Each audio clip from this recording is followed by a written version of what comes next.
Հարազատներ աղոթող եղեք, մինչև հիմա դեռ այս հիվանդությունը ինձ չի ուզում բաց թողի ու պատկերացեք էլի շաբաթ օր է գալիս, երեք երիտասարդաց ենք անում ու զգում եմ, որ գնալով վատանում եմ ու ասում եմ լավ Տեր Աստված, հիմա այն ժամանակ Հովիկ եղբայրս տեղ է, արագ կարայի զանգի ինչ-որ բան անեի, բայց չէ, փակ Տիրոջը դզվեց ձայնս ու Տիրոջ շնորհքով ձեր առաջ եմ կանգնել Ուղղակի աղոթող եղեք, որտեվ իրապես մեր Արմեն եղբայրն է հիվանդ, աղջիկս որոշակի կոկորտելի ցավ բան ու էլի ճանաչում եմ որոշներին, որոնք որ հիվանդ են, մամատ, հա։ Ավակի մաման այնպես որ բավականին վիրուսներ են պտտվում, աղոթող լինենք, որպեսզի Տերը այցելություն անի եւ կանգնեցնի ոտքի։ Եվ ուրախ եմ, որ եւս մեկ առիթ ունենք Տիրոջ շնորհքով մեկտեղ հավաքվելու։ Միասին Տիրոջը պաշտելու Միասին գնահատելու այն ինչ որ ունենք։ Ընդհանրապես, երբ որ խոսում ենք եկեղեցի հասկացողության մասին, պետք է հիշենք մի բան, որ Տեր Հիսուս Քրիստոս հիմնեց իր եկեղեցին եւ անվանեց իր հարսը, իր թանկագինը, որի ետևից պետք է գա։ Եվ մեզ համար պետք է թանկ լինի այս պահը, որ մենք որպես եկեղեցի մեկտեղ ենք հավաքվում, մեկս մյուսին քաջալերելու, մեկս մյուսին բարձրացնելու, մեկս մյուսով օրինակ ծառայելու, որպեսզի Տիրոջը փառավորենք։ Եվ այո, այս պահը, այս ժամը պետք է գնահատենք։ Միանշանակ հիմա տեխնիկայի առումով բավականին զարգացել ենք, բացի դրանից on-line ձևով այս քարոզներն ա տրվում, բայց եթե խոսքը միայն վերաբերվում էր քարոզին, հավատացնում եմ ձեզ, որ ինձանից շատ ավելի լավ քարոզիչներ կան, որ կարող եք տունը նստած նայել։ Նույնը փառաբանության խմբի համար անկեղծ շնորհակալ եմ եղբայրներիս ու քրոջս համար, որոնք որ այս ծառայությունն են անում, բայց վստահ եմ իրանք էլ կասեն, որ մեր փառաբանության խմբից շատ ավելի, ասենց ասած, թե ձայնային տվյալներով ավելի լավ երգողներ կան, թե տարբեր երաժշտական գործիքներով, այսինքն խոսքը միայն չի վերաբերվում նրան, որ մենք թե ինչ կարանք տեսնենք կամ նախընտրենք։ Առհասարակ պետք է հասկանանք, որ քանի որ տեղական եկեղեցին Տերն է հիմնել, ինքն է սահմանել մեկտեղ հավաքվելը, եւ այո, որոշ առումով Տերը յուրօրինակ կերպով է գործում, երբ որ միաբանությամբ ենք մեկտեղ հավաքվում իրեն պաշտելու։ Դրա համար այս փափագը պետք է մեր սրտերում դրված լինի Տիրոջը պաշտելու։ Այսօր Կիրակնորիա դպրոցում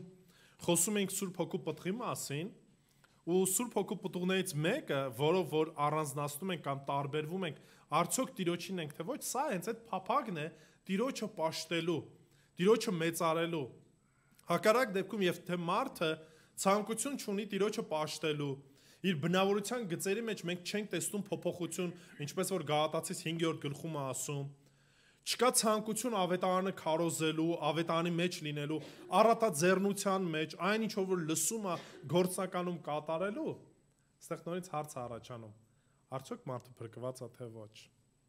Դրա համար ուրախ եմ, որ այս հասկացողությունն ունեք եւ գնահատում եք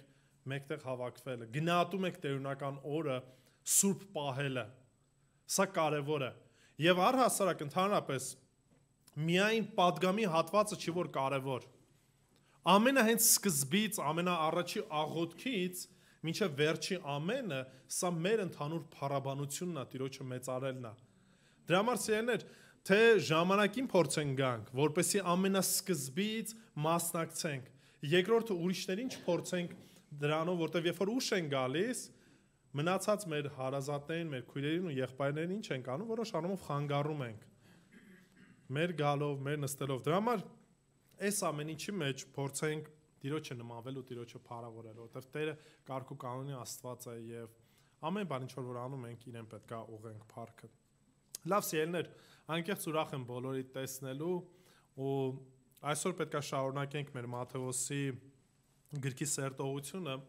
Ասեմ, որ հասել ենք արդեն մի փոքր հիշեցում լեռան քարոզի ավարտին։ Գիշեք արդեն ամիսներ է խոսում ենք, թե ինչպես էր Տեր Հիսուս Քրիստոս ներկայացնում այն ճշմարտությունները, որ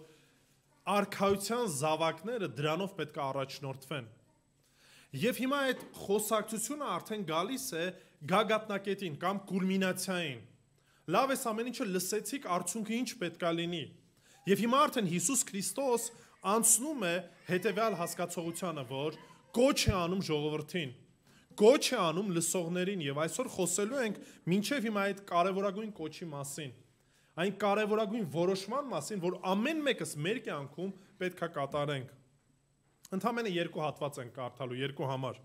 Մատթեոսի ավետարան 7-րդ գլուխ, ընթերցելու ենք միասին 13 եւ 14 համարները։ Եթե ձեր հետ ձեր սուրբ գրքերն ունեք, խնդրում բացեք Մատթեոսի ավետարան 7-րդ գլուխ, միասին ընթերցելու ենք 13 եւ 14 համարները։ Մատթեոսի ավետարան 7-րդ գլուխ, 13 եւ 14 համարները։ Կխնդրեմ ոտքի կանգնենք, միասին խոսքը կարդանք։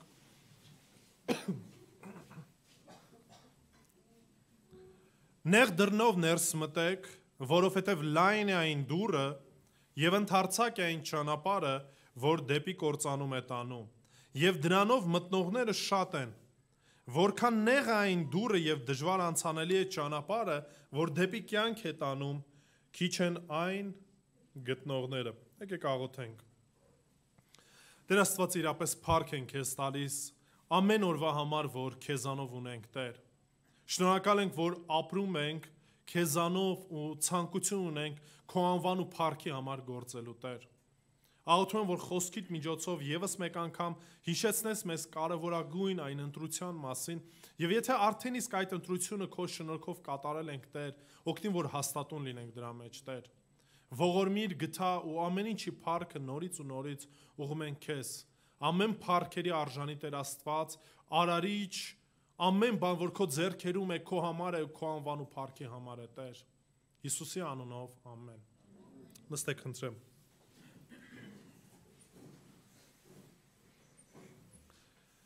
Եթե քարոզս ամբողջացնեմ մեկ նախադասությունով, ուզում եմ շատ հստակ մեզ համար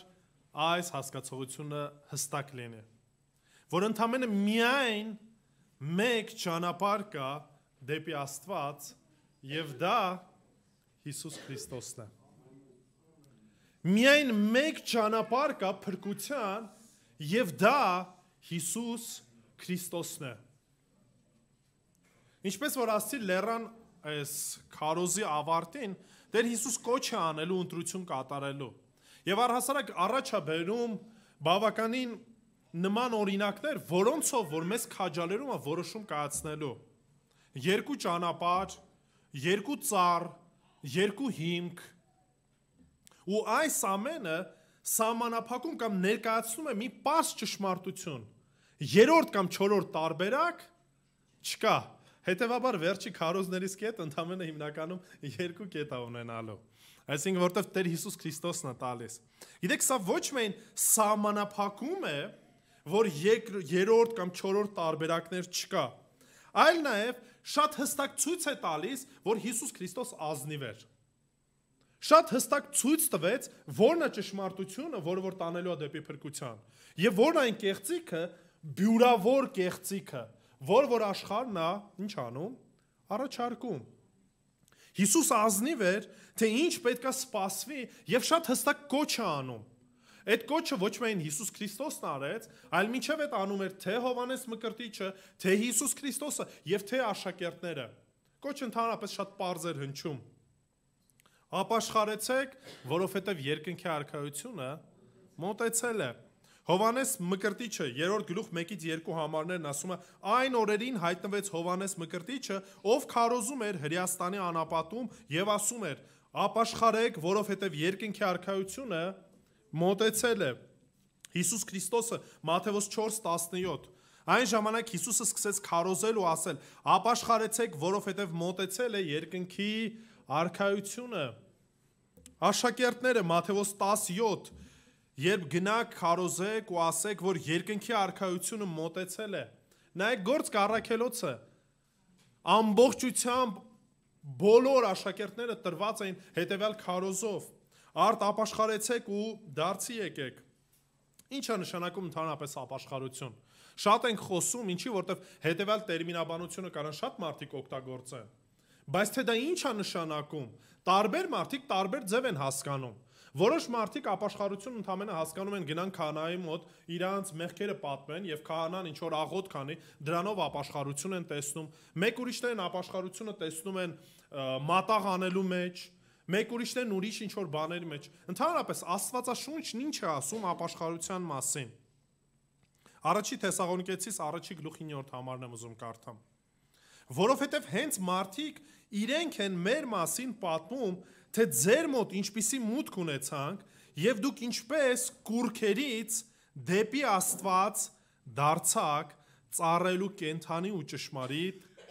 Աստծուն։ Ուշադրություն դարձնում եք փոփոխությունը։ Ժամանակին որպես հեթանոսներ ծառայում են իրենց ցանկություններին, իրենց չաստվածներին, ունեին բավականին մոգական գրքեր, ամեն ինչը սրա մեջ էին, ասում են, երբ որ ապաշխարեցին դարձի եկան, ինչ տեղի ունեցավ, այս ամեն ինչից շրջվեցին, գնացին դեպի կենթանի Տերը։ Այսինքն տեղի ունեցավ մտքի, գործի, աշխատանքային շատ հստակ կյանքի ինչ, հստակ փոփոխություն, հստակ ուղղության փոփոխություն տեղի ունեցավ։ Եթե մեր կյանքում ոչ մի բան չի փոխվել, ոնց որ առաջ էի, նույն էլ հիմա եմ, ես կկասկածեմ արդյոք Քրիստոսին ճշմարտապես ճանաչում եք թե ոչ, Տիրոջը ծառայում եք թե ոչ, որովհետև չի կարա լինի Քրիստոսի հետ հանդիպում եւ որևիցե փոփոխություն չլինի, անհնարին է այդ ամեն ինչը, չի կարա նույն կարգավիճակում մարդը գտնվի, ինչի որտեվ այդ փոփոխությունը պետք է լինի, մետանոյա բառը ընդհանրապես որ ապաշխարություն բառն է, նշանակում է մտքի փոփոխություն, որը որ նաև բերելու է գործնական կյանքի փոփոխություն։ Այն որոշ առումով նաև զինվորական տերմինաբանության մեջ կարանք օգտագործենք, երբ որ զինվորները քայլում են եւ ասում են շրջադարձ կատարեն, կամ այսինքն ինչ են անում, միանգամից պտտվում են ու հակառակ ուղղությամբ են սկսում քայլել։ Նույնը նաև պետք է լիներ մեր կյանքի ընթացքում եւ Տերը կոչ է անում, որ պետք է ընտրություն կատարես, երկու ընթացք կա, երկու ճանապարհ կա, որոնք են այդ ընտրությունները, կամ ինչ կարիքը կա այդ ընտրության մեջ ընտրելու այն, ինչ որ Հիսուս Քրիստոսն է առաջարկում։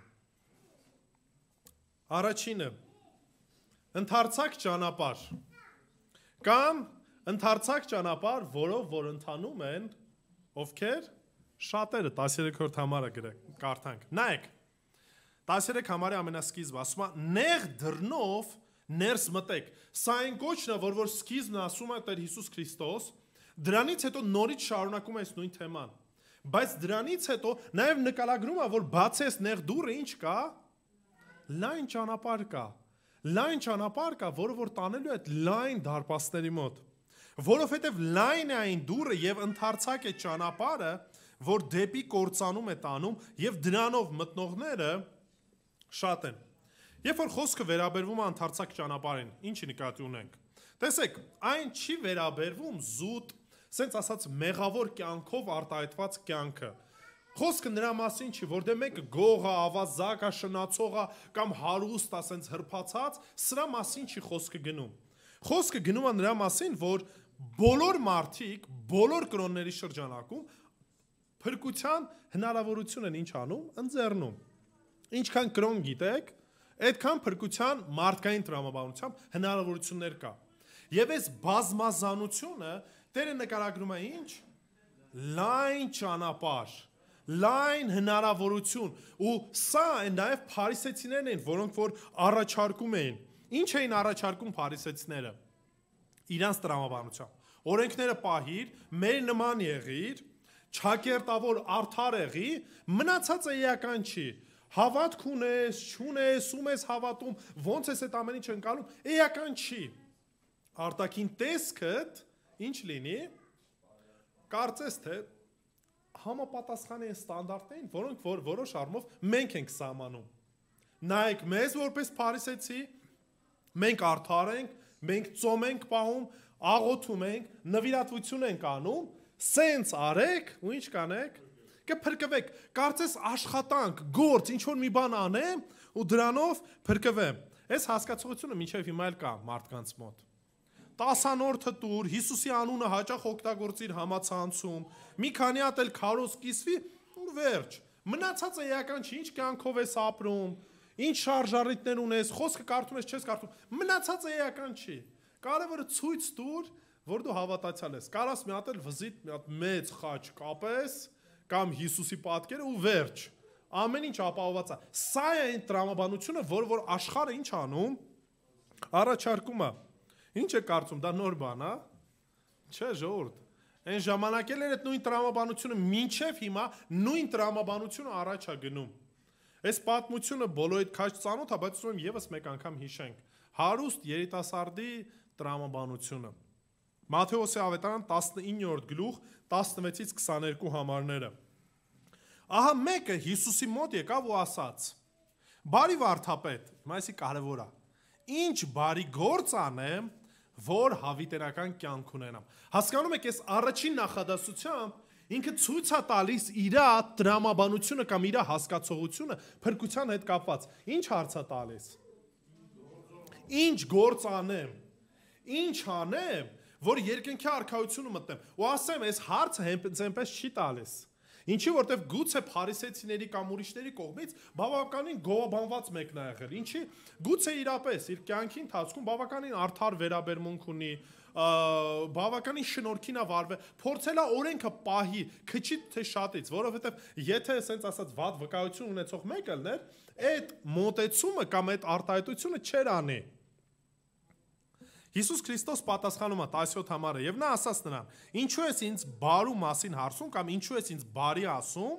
բարին մեկն է, իսկ թե ուզում ես հավիտենական կյանք մտնել, պատվիրանները պահիր։ Հիմա նայեք։ Հիսուս ստեղ նախ եւ առաջ անդրադառնում է հետեւյալ բանին, որ դու որպես մարդ եկել ես ինձ դիմում ես որպես ուղակի ուսուցչի։ Ասում է, եթե ինձ ուղակի որպես ուսուցչի ես դիմում, բարի տերմինը մի կպցրա, որտեվ բարին կատարյալ իմաստով միայն Աստված է։ Բայց լավ, եթե որպես ուսուցիչ ես գալի, ես էլ կպատասխանեմ քեզ այնպես, ինչպես որ քո կողքի ուսուցիչներն են ասել։ Պատվիրանները ինչ արա։ Պահիր։ Հիմա սրանից ավելի է ոգևորվում։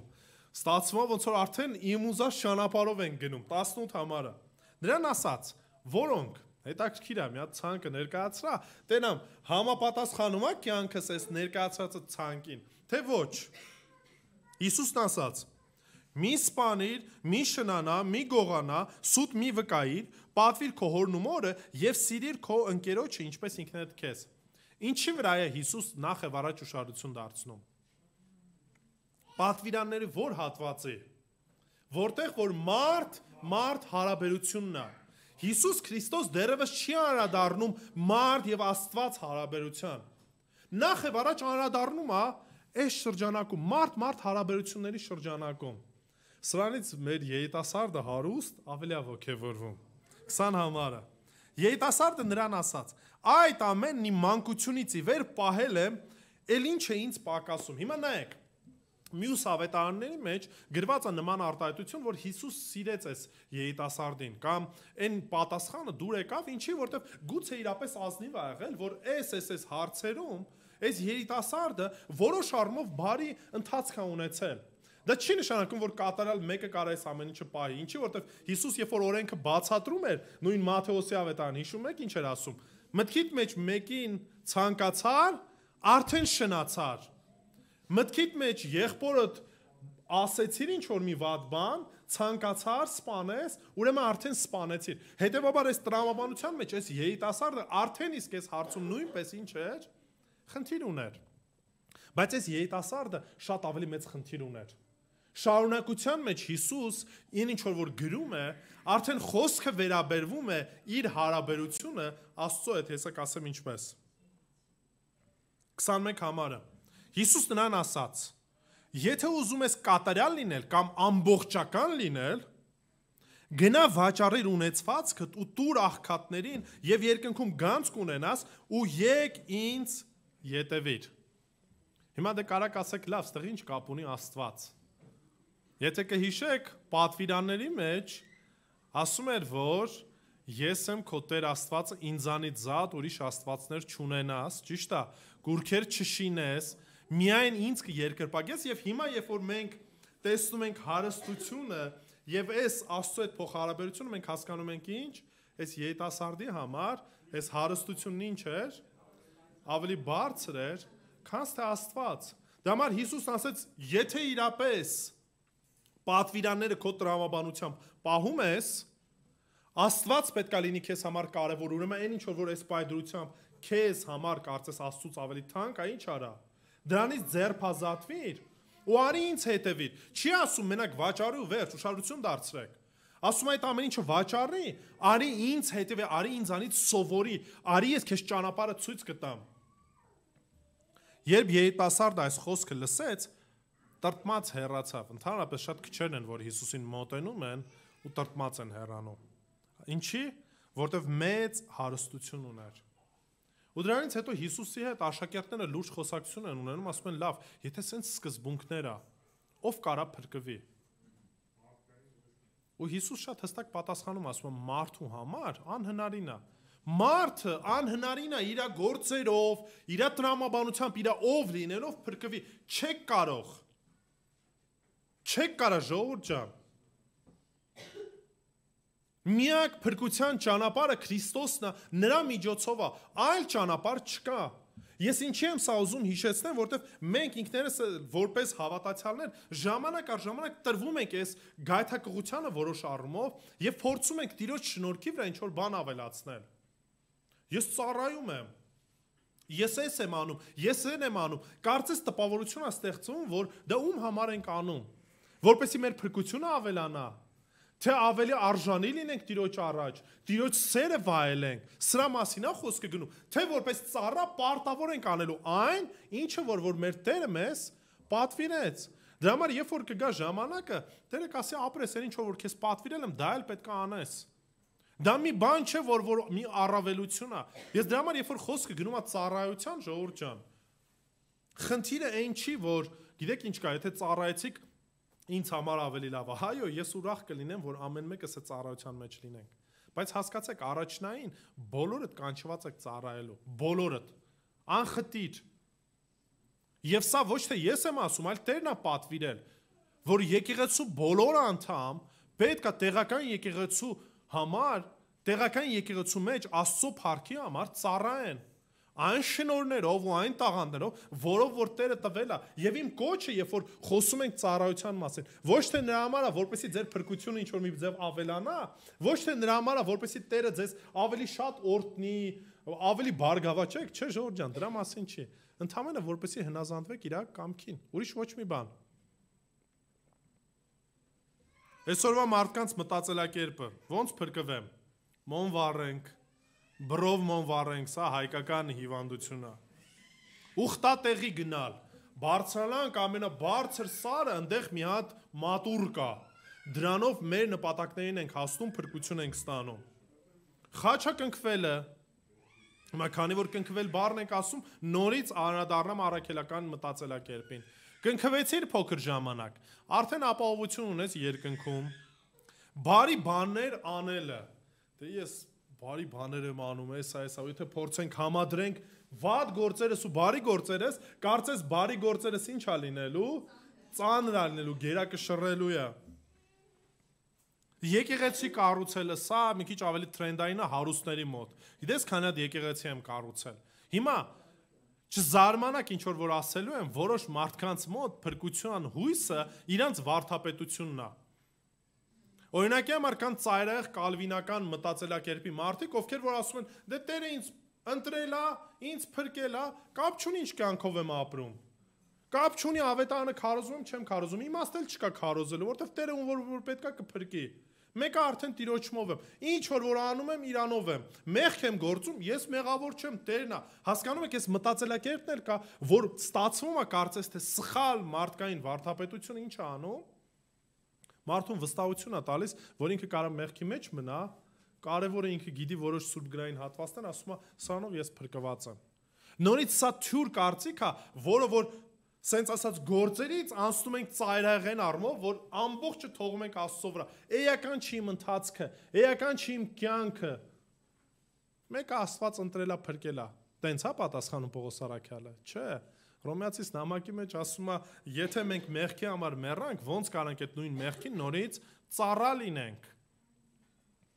Այո, Տերն է ընտրում, բայց Տերը նաև մեզ կանչել է որպես եկեղեցի գնալու աշակերտներ պատրաստելու, ավետարանը քարոզելու։ Դրա համար Տիրոջ ընտրությունը մեր ավետարանչության հետ, մեր գործի հետ կապ չունի, մենք մեր բաժինն ունենք, որը որ պետք է անենք։ Տերը ինչպես կփրկի, ում կփրկի, երբ կփրկի։ Այո, դա մեր գործը չէ։ Ինչպես որ անցած կիրակի խոսում էինք։ Դրա համար է, որ Հիսուս շատ հստակ հիշեցնում է ու քարոզում է սրա մասին։ 5-րդ գլուխ 20-րդ համարը Մատթեոս։ Ասում եմ ձեզ, եթե ձեր արդարությունը չլինի ավելին, քան դպիրներին ու փարիսեցիներն, երկնքի արքայությունը չեք մտնի։ Ես անընդհատ սրա մասին հիշեցնում եմ, որպեսզի դուք ընդհանուր կոնտեքստը հասկանաք։ Մարդկային տրամաբանությունը տեսնում էր փարիսեցուն ու ասում էր, այ փարիսեցին են լավագույն օրինակն է, որը որ ինչ է լինելու,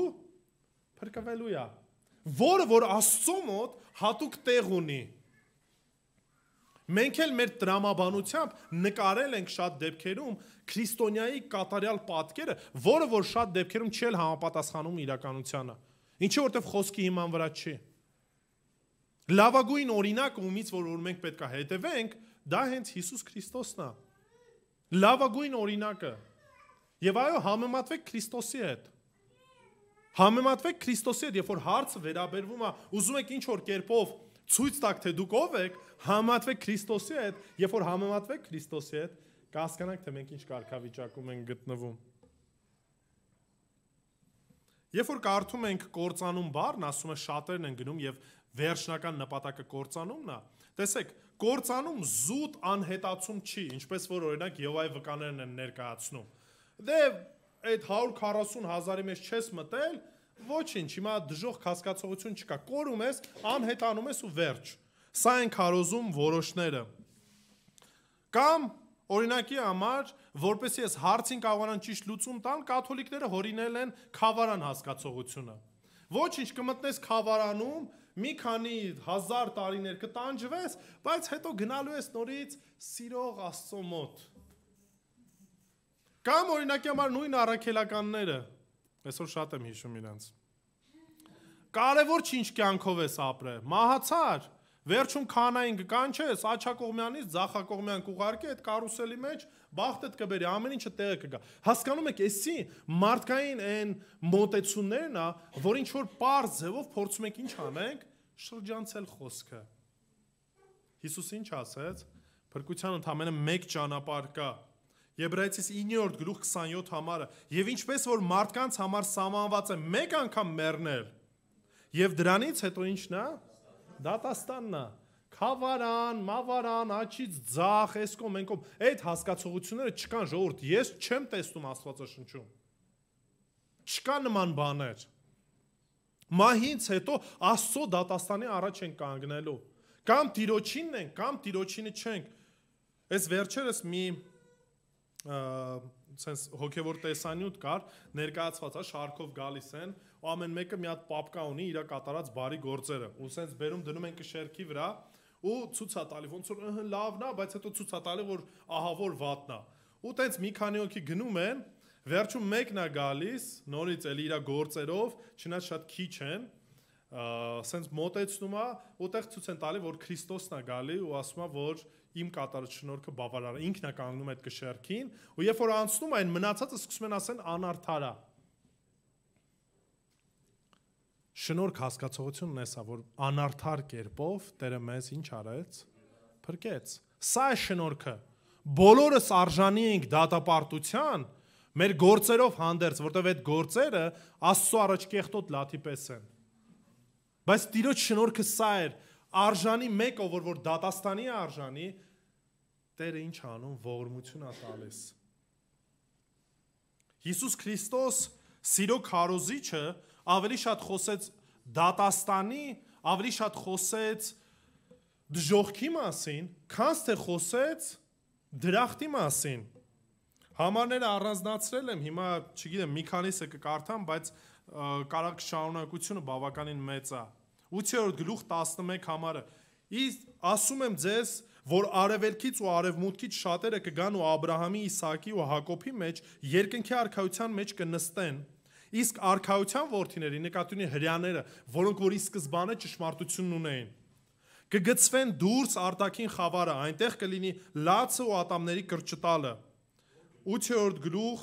42 համարը, այնի 11-12-ներ։ Եվ նրանք, այո, Մատթեոս, եւ նրանց կգցեն կրակի հնոցը, այնտեղ կլինի լացը եւ ատամների կրճտոցը։ 50 համարը 13-րդ գլխի։ Ու նրանց կրակի հնոցը կգցեն, այնտեղ կլինի լաց ու ատամների կրճտոցը։ 22-13 Այն ժամանակ թագավորը ծառաներին ասեց. կապեք դրա ոտքերը ու ձեռքերը, վերցրեք դրան ու գցեք դուրսը խավարի մեջ, այնտեղ կլինի լաց ու ատամների կրճտոցը։ Գիտեք, սենց շատ կարամ գնամ։ Բայց ինչի համար է սա կարևոր, որ շատ հստակ մենք հասկանանք Հիսուս Քրիստոս չթաքցրեց ճշմարտությունը։ Շատ հստակ ներկայացրեց, որ ընտրությունը մեկն է, կամ ես եմ, կամ կործանումն է։ Ուշադրություն դարձեք նաև հատվածին։ Ասում է, շատերն են այն ընտրում։ Լսում եք։ Այդ ճանապարհը, որ լայն է, որտեղ որ լիքը տարբերակներ են առաջարկվում, այդ ճանապարհով ընտրողները, այդ ճանապարհով ընթացողները շատ են։ Մենք էլ ենք ժամանակին այդ ճանապարհով ընթանում։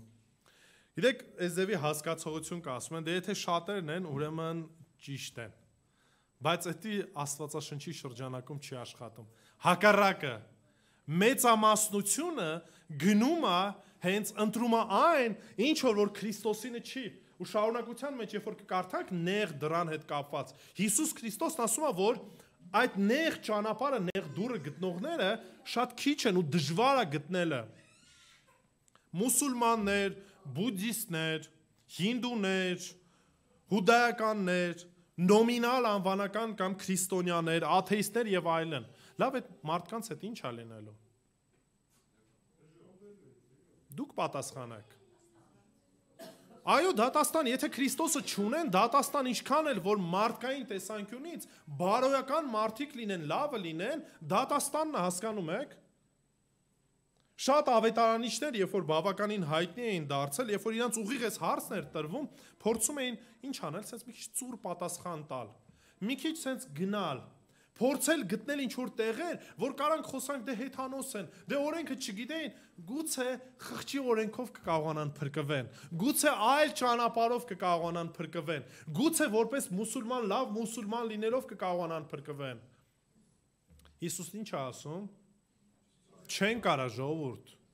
Կարող ասեք դե Արտուր եղբայր ծայրահեղ ես խոսում, խիստ ես խոսում։ Աստված սեր է, ոնց կարա այդ Աստված սեր լինելով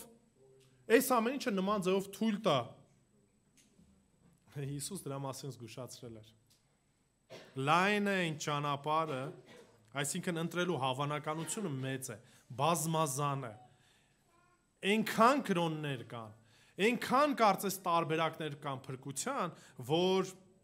հավանականությունը, որ մենք կընտրենք Տիրոջը, շատ ինչ է լինում, քիչ է։ Դրա համար ասում մեծ է դուռը։ Բայց այս ամեն ինչի հետևանքը կործանարար, ասում արդյունքը լինում է կործանում, հավիտենական բաժանում Տիրոջից։ Սա է պատճառը։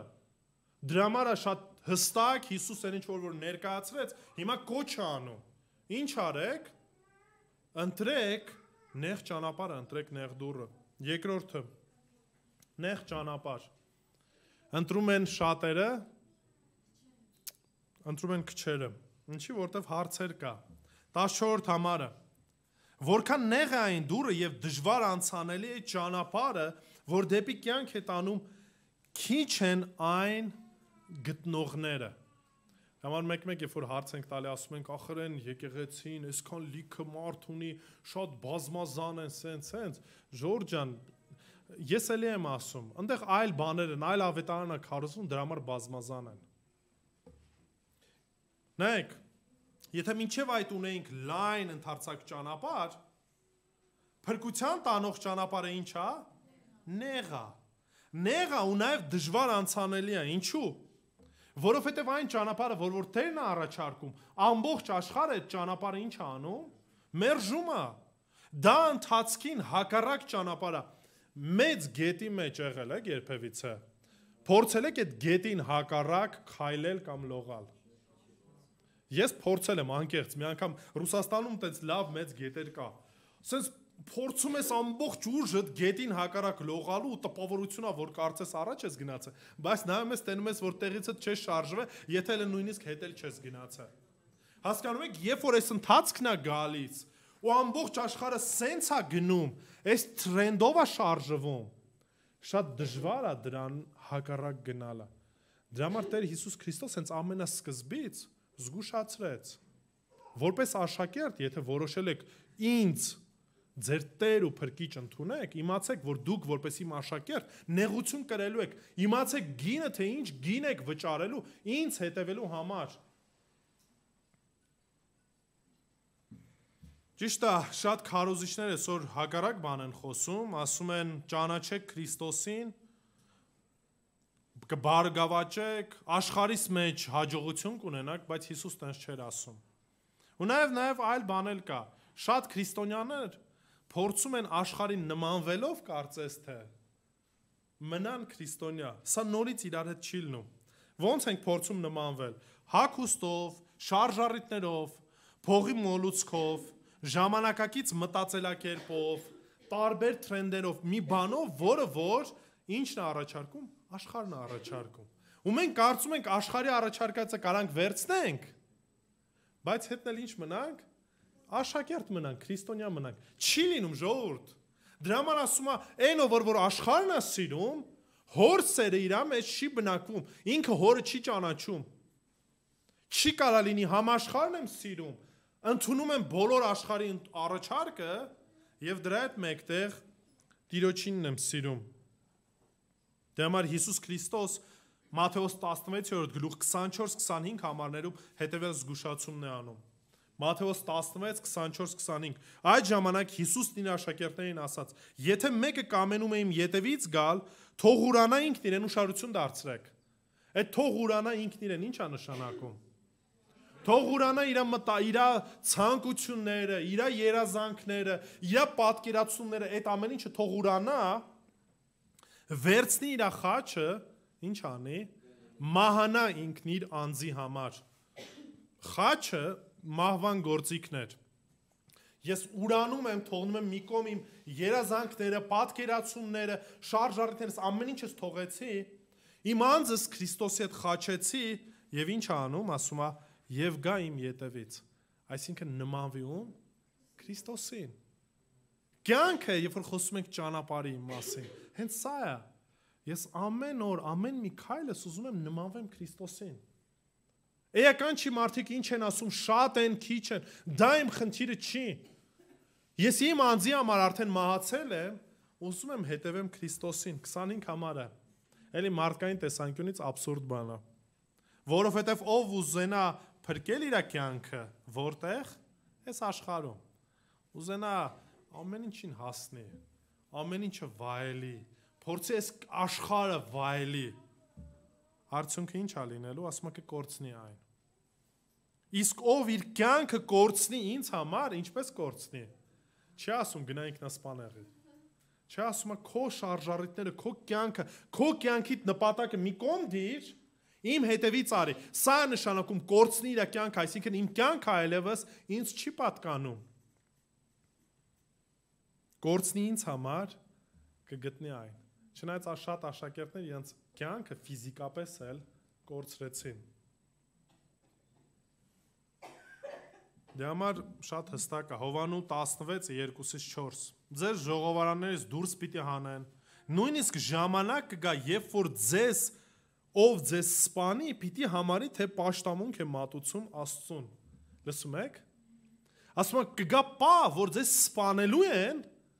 եւ սա ինչ են անելու, ծռելու են, ներկայացնելու են, որ դուք ինչ եք անում, պաշտամունք եք բարձրացնում Աստծուն։ Փարիսեցիները, որ սպանեցին Հիսուսին, այս տրամաբանությամբ էին անում։ Լավ կլինի մեկ հոգի մահանա, քանց թե ամբողջ ազգը ինչ լինի, կործանվի։ Իրանց տրամաբանությամբ իրանք Աստծուն նման ձևով պաշտամունք են ներկայացնում։ Պողոս Արաքյալը նույն մտածելակերպը չուներ, երբ որ եկեղեցուն էր հալածում։ Ուներ։ Կարծես թե նախանձախնդիր էր, ինքը իր Աստծո համար էր այս ամեն ինչը անում ու պատրաստ էր սպանելու, ձերբակալելու, հալածելու եկեղեցին։ Հիսուս Քրիստոսը ինչ արեց, զգուշացրել է այս ամեն ինչը, ժողովուրդ, չի թաքցրել, ազնիվ կերպով ներկայացրել է Քրիստոսին հետևելու գինը։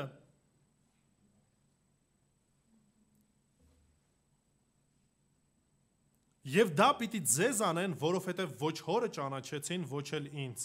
4 համարը։ Բայց այս բաները ձեզ ասացի, որպեսզի երբ սրանք կատարվելու ժամանակը գա, ինչ արեք, հիշեք, որ այդ ամենը ասեցի ձեզ։ Այս բաները սկզբից ձեզ չասացի, քանի որ ձեզ հետ է։ Այսինքն, երբ որ ձեզ հետ է, ոչ մի բանի կարիք չունեք։ Ամեն ինչի հետևում, ամեն ինչը անում եք։ Բայց երբ որ պահը եկել է, որ գնալու եմ, ազնիվ կերպով ինչ արեցի, ձեզ սրա մասին ասացի, ու այս ամեն ինչ իրականություն դարձավ։ Գիտեք, Պողոս Առաքյալը անձամբ իր կյանքի մեջ այս ամեն ինչին ներկա է եղել։ Այս ամեն ինչի միջով անցել է։ Երկրորդ Կորինթացիս 11-րդ գլխում 24-ից 31 համարների մեջ Պողոս Առաքյալը որոշ առումով պարծենում այն հալածանքով, ինչ որ Քրիստոսի համար ինչի միջով է անցել։ Ուզում մի հատ նայենք ու մի պահուղակի փորձենք համատել, մենք շատ դեպքերում ինչից ենք բողոքում, հասկանում եք։ Մենք ինչ իրավիճակներում ենք բողոքում։ Երկրորդ Կորինթացիս 11-24-ից 31 համարները։ Հրեաներից 5 անգամ 40-ից 1 պակաս հարված եմ ընդունել, պլետով ծեծ ա կերել։ 3 անգամ խարազանվել եմ փայտով կամ այլ ինչ-որ բուտ գործիքով։ 1 անգամ քարկոծվել գործ կառաքելոցում կարակ նայեք ու գրված է, որ մարդիկ կարծեցին, որ մահացած է։ Ու չնայած շատ աստվածաբաններ կարծում են, որ իրապես Պողոսը ընդ մահացավ, որտեվ իրանք լավ մասնագետ էին, երբ է մարդը մահանում, երբ չի մահանում։ Ուղղակի Տերը հրաշ ձևով նորից կյանք է տվել։ 3 անգամ նավը բեկության եմ ենթարկվել, պատկերացրեք, նավով տեղափոխվում է, որպեսզի ավետարանը քարոզի, ու նավը բեկության է ենթարկվում։ Մի պատմությունը դրա մենք նորից գործ կառաքելոցում կարդում ենք։ Մի ցերեկ ու գիշեր ծովի անդունդի մեջ եմ մնացել, պատկերացնում եք։ Հիմա նայեք, եթե ինի մարդկանց կողմից էր, սա որոշ առումով կարծես Աստծո տիրապետության մեջ է, բայց Տերը այո տենց է թույլ տվել, որպեսզի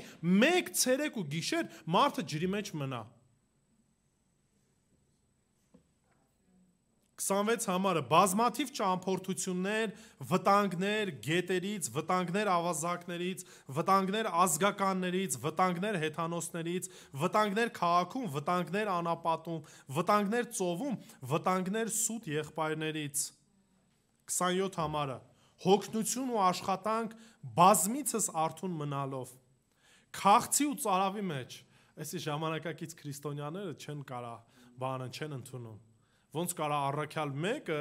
քաղց ու սով ունենա։ Ոնց կարա այդ ամեն ինչը լինի։ Մենք Քրիստոսի թագավորի որդիներ ենք, էս կողմ ենք կողմ։ Հասկանում եք, եսի մի քիչ սարկազմով եմ սենց ներկայացնում։ Ես տենց չեմ հավատում։ Բազմիցս ծոմի մեջ, ցրտի ու մերկության մեջ։ Ժողովուրդ, մենք մեկից եթե ավելի հագուստ ունենք, այն ժամանակ դա մեծ հարստություն էր։ Մի բան, մի փոքր հնանում է, iPhone-ը արդեն 14 է, 12 է, մենք արդեն բան ենք, ոնց 16 արդեն հելը կամ ուրիշ ինչ-որ մի բան է հելել։ Կամ մեքենաս մի քիչ հին է, ոնց արդեն նոր մեքենա։ Հասկանում եք, սա ուղղակի նորից ես սրա մեջ վատ բան չեմ տեսնում, բայց եթե սա է մեր կյանքի շարժառիթը, մենք սխալ ճանապարհով ենք գնում, ժողովուրդ։ Եթե իմ կյանքի նպատակը այն է, ինչ որ աշխարհն է առաջարկում, աշխարհը լիքը բաներ է առաջարկելու։ Մենք սխալ ճանապարհով ենք գնում։ 28 համարը Մյուս նեղություններից զատ ինձ վրա են կիտվում բոլոր եկեղեցիների ամենօրվա հոգսը, ով է տկարանում եւ ես նրա հետ չեմ տկարանում, ով է գայթակղվում, որի համար ես չեմ այրվում, եթե պարծենալ պետք լինի իմ տկարությամբ կպարծենամ։ Ինչի որտեվ մեղավոր մարդ եմ, որովհետև տկար եմ։ Բայց ուշադրություն դարձեք շարունակությունը։ Աստված եւ մեր Տեր Հիսուս Քրիստոսի Հայրը, որ հավիտյան օրհնյալ է, գիտի, որ սուտ չեմ ասում։ Այս ամեն ինչի մեջ ասում է, որ Տերը հավիտյան օրհնյալ է։ Ու այն ամեն ինչ որ թույլ է տալիս, նորից Տիրոջը փառք դրա համար։ Իմ կյանքս այլևս իրան է պատկանում։ Նեղություն պետք է կրեմ, թող կրեմ։ Դժվարություն պետք է լինի, թող լինի։ Հասկանում եք մտածելակերպի տարբերությունը։ Հասկանում եք նեղ ճանապարհ ընտրելու հասկացողությունը ու պատրաստակամությունը։ Ստեփանոսը Առաջի Մարտիրոսը 7-րդ գլուխ 58-ից 60 համարները եւ նրանք քաղաքից դուրս հանելով քարկոծում էին վկաներն իրենց զգեստները դնում էին մի երիտասարդի ոտքի առաջ, որ Սողոս էր կոչվում, Պողոսի մասն է խոսքը գնում։ Խնդրում եմ ուշադրություն դարձեք մնացած համարները 59 ու 60։ Մինչ Ստեփանոսին քարկոծում էին, նա խոսքը ուղեց Հիսուսին ասելով. «Տեր Հիսուս, ընդունիր իմ հոգին», 60 համարը։ Ապա ծնկի եկավ ու բարձր ձայնով աղաղակեց. «Տեր, այդ մեղքը նրանց մի վերագրիր», եւ այս ասելով մահացավ։ Տեսնում եք ինչ է նշանակում նեղ ճանապարհը ընտրել։ Քարկոծում են մարդուն, սպանում են։ Մարդը անեծքով լցված չի։ Չի ասում ոնց որ ինձ պատասխանեցիք, նույն ձև էլ ես եմ պատասխանելու։ Ամբողջը տենց կվարվեր։ Ասում է ռուսերու բան ունեն, չէ՞, սենց արտահայտություն, какой привет, такой ответ։ Աստծո խոսքը տենց չի ասում։ Նեղ ճանապարհն ընտրողը ասում է Տեր, նրանց այս արարքը մեղք մի համարի։ Ժամանակակից կամ ավելի ռեֆորմացիայի ժամանակները Ուիլիխ Ցվինգլին, որը որ Շվեյցարիայի ռեֆորմատորներից էր, մահացել է կամ սպանվել է 1531 թվականին։ Յանգուսը Պրահայում որպես չեխ ռեֆորմատոր, ու երբ որ արդեն մեղադրվել էր հերետիկոսության մեջ ու պետքա խարույկով վառեին, սենց հետաքրքիր բան ասում է ես ղազ եմ կամ գույս բառը, այդ ռուսերեն հենց գույս ղազն է։ Ասում է ես ղազ եմ, բայց իմ ետևից գալու է կարապը։ Քրիստոսի մասին է խոսքը գնում։ Ու նորից անեծքով լցված չէր։ Դրանից հետո իր հետնորդը Հերոնիմ Պրահականին են 1416 թվականին նորից խարույկով վառում են, ասելով որ հերետիկոս է։ Մարգարիտա Կլարկ առաջին Անգլիայում կին հավատացյալը, որին նորից հերետիկոսության համար այրում են։ Լավ, հիմա կարաք ասեք, դե անցյալի բան է։ Հիմա մեր օրերը խաղաղ, սիրուն ապրում ենք, բայց չէ ժողովուրդ ջան, տենց չի։ Մի կազմակերպություն կա, կոչվում է Open Doors, ու 23 թվականի տվյալներով սպանվել է շուրջ 5800 քրիստոնյա, ինչը 300-ով ավելի է 2022 թվականից։ Այսինքն այդ տենդենսը օր-օրի ինչ անում, ավելանում է։ Այդ նույն տարում ավելի քան 2200 եկեղեցիներ փակվել են կամ հարձակման ենթարկվել։ Իսկ ավելի քան 130,000 քրիստոնյա բռնագաղթել են իրենց տներից։ Ու այս ամեն ինչը հավատի պատճառով գրեթե 16,000 մարդ դարձել է փախստական։ Հասկանում եք, էսի մեր օրերն է։ Ինչի որ ասում ենք դե քարե դարը այնտեղ մարդիկ ավելի էս են։ Մեր օրերվա մասին է, մեր օրերի մասին է խոսքը գնում։ Անցած տարի ու սենց ամեն տարվա բաները շատ հստակ կարաք ներկայացնեք, տեսնեք։ Ու ամենավտանգավորը այս պայդրությամբ աֆրիկյան որոշ երկրներն են։ Նիգերիան է, որտեղ որ ռադիկալ իսլամիստները ուղղակի մեկ օրվա ընթացքում 15 քրիստոնյա սպանեցին Սուրբ Ծննդյան ծառայության օրը։ Պատկերացեք, Սուրբ Ծնունդ են նշում քրիստոնյաները, ու 15 քրիստոնյա միանգամից տեղում սպանեցին։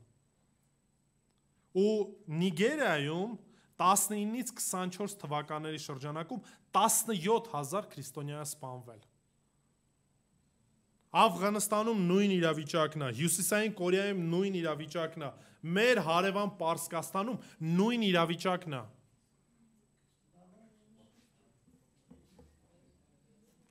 Հասկանում եք, երբ որ դրա համար խոսում եմ այդ դժվար ճանապարհի մասին, մեզ շատ բաներ կարծես թե թվում է սենց հերու, ինչ որ մի բան, որը որ մեզ չի վերաբերվում, մեր հետ կապ չունի, մենք կարծես դե ստե ենք ապրում, բայց հասկացեք ժողովուրդ, այո, մեզ չեն քարկոծում, չեն սպանում ու փառք Աստծուն դրա համար։ Դրա համար մեկ-մեկ երբ որ սկսում են բողոքել, այս ղեկավարությունը անիծված լինեն, այսքոմ այնքոմ, ժողովուրդ, այս ղեկավարությունը մեզ տալիս է հնարավորություն ստեղ հանգիստ հավաքվելու, Տիրոջը պաշտելու։ Եվ դա ինձ համար բավարար է, հասկանում եք։ Ինձ չի դրդում մեղքի, դա ինձ համար բավարար է։ Արդյոք ճիշտ են վարվում, տնտեսական առումով լավ քաղաքականություն են վարում, չեն վարում, դա ինձ չի հետաքրքրում, հասկանում եք։ Որպես քրիստոնյա ինձ հետաքրքրում է այն, այս ղեկավարությունը ինձ թույլ է տալի Տիրոջը պաշտելու, թե չէ։ Ես կարողանում եմ բաց ավետարանը քարոզեմ, թե ոչ։ Նրանք, ովքեր որ շատ են գովաբանում Ռուսաստանը, ասեն, որ Ռուսաստանում այն աստիճանա սահմանափակված ավետարանչությունը, որ կարաս լուրջ խնդիրներ ունենաս, եթե դու զգաս ու ավետարանություն անես։ Դա համար ժողովուրդ ջան, եկեք մի քիչ այդ աշխարհային մտածելակերպից դուրս գանք, մեզ համար տեսնենք որն է ավելի կարևոր, ինչն է ավելի թանկ։ Թող մի քիչ խնդիրներ ունենամ, թող մի քիչ էլ սով ունենամ, բայց Տիրոջը պաշտելու հնարավորություն ունենամ, ավետարանը քարոզելու հնարավորություն ունենամ։ Որն է կարևոր։ Ես նորից ուզում եմ աշխարհի վայելքները վայելեմ,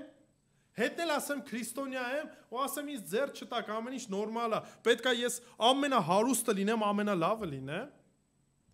Այս ամեն ինչը Տեր Հիսուս Քրիստոս գիտեր, որ նեղություն կրելու ենք եւ մենակով այդ ամեն ինչը չենք կարողանալու անենք։ Դրա համար ասեց, որ ահա ձեզ հետ եմ մինչև աշխարհի վերջը։ Դրա համար գնացեք ու աշակերտ պատրաստեք։ Տակ տեղը նստած աթոռները զբաղացնելը շատ հեշտ է։ Առավոտից իրիկուն քարոզ լսելը շատ հեշտ է։ Վարդապետական թեմաներ քննարկելը շատ հեշտ է։ Բայց Տերը մեզ դրա համար չի պահել ստեղ։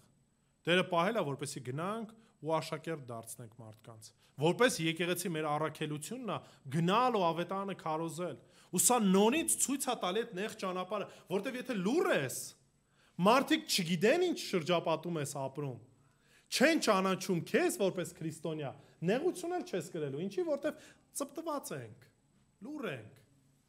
Կիրակից կիրակի խելոք գնում ենք, մենք մեր պաշտամունքին մասնակցում ենք, մնացած առումներով չենք խորանում, չենք մտածում։ Հասկանում եք, նեղ ճանապարհ ընտրելը, Քրիստոսին նմանվելը, դա է, որ Քրիստոս թողեց իր փառքը, մարդացավ, մարմին առավ ու գնաց մեղավորի ու կորսվածի ետևից։ Դրա համար էր, որ Պողոս առաքյալը որպես ուսում ստացած մեկը Գամաղիելի ոտքերի տակ է եղել, հռոմեացի քաղաքացի է եղել։ Հիմա ամենանենց թանկարժեք քաղաքացիությունը, չգիտեմ, գուցե Արաբական Էմիրություններին է կամ Ամերիկայի քաղաքացիությունն է։ Պատկերացեք, այդ քաղաքացիությունն է ունեցել, բայց այս ամեն ինչը ոչ մի բան է համարել, ասել է ես երկնքի քաղաքացի եմ, ու իր հանգստությունը թողել է,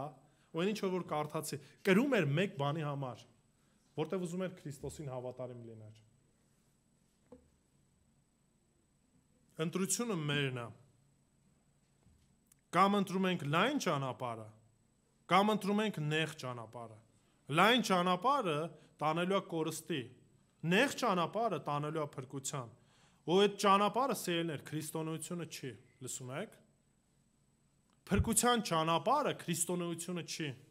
Փրկության ճանապարհը Հիսուս Քրիստոսն է։ Ինչի որտեվ այսօր ճակերտավոր շատ քրիստոնեություն կա, որը որ անվանական է, որը որ ճշմարտության հետ կապ չունի։ Դրա համար Հովանու ավետանում 14-րդ գլուխ 6-րդ համարի մեջ Հիսուս Քրիստոս շատ հստակ սահմանափակել է եւ ընդհանրապես մեկ ճանապարհ է թույլ տվել։